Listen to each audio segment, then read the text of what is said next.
தமிழ்நாட்டில் ஜவஹர் நவோதயா பள்ளிகளை அமைப்பதற்கான இடங்களை 6 வாரங்களுக்குள் கண்டறிய தமிழ்நாடு அரசுக்கு உச்சநீதிமன்றம் உத்தரவிட்டிருக்கிறது. தமிழ்நாட்டின் ஒவ்வொரு மாவட்டத்திலும் ஜவஹர் நவோதயா பள்ளியை நிறுவ தமிழக அரசுக்கு உத்தரவிடக் கோரும் மனு மீதான விசாரணையின் போது தமிழக அரசு சார்பில் ஆஜரான வழக்கறிஞர் வில்சன் தமிழக அரசின் இருமொழி கொள்கையுடன் முரண்படுவதால் தான் ஜவஹர் நவோதயாவை எதிர்ப்பதாக கூறினார். அதற்கு மாணவர்களின் கல்வி தொடர்பான விஷயத்தை மொழி பிரச்சனையாக்க வேண்டாம் என அறிவுறுத்திய நீதிபதி நாகரத்னா, தமிழ்நாடும் கூட்டாட்சி அமைப்பின் ஒரு பகுதிதானே, இந்திய குடியரசின் அங்கம்தானே என்று கேள்வி எழுப்பினார்.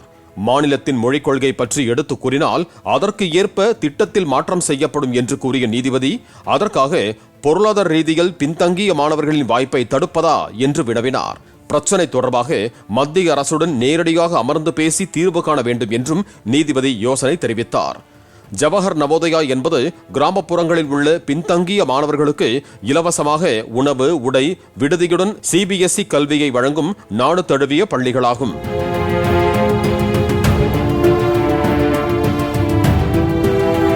பிளே ஸ்டோர் மற்றும் ஆப் ஸ்டோரில் இருந்து பாலிமர் செயலியை QR கோடு மூலம் பதிவிறக்கம் செய்யுங்கள். செய்திகளை உடனுக்குடன் பெறுங்கள்.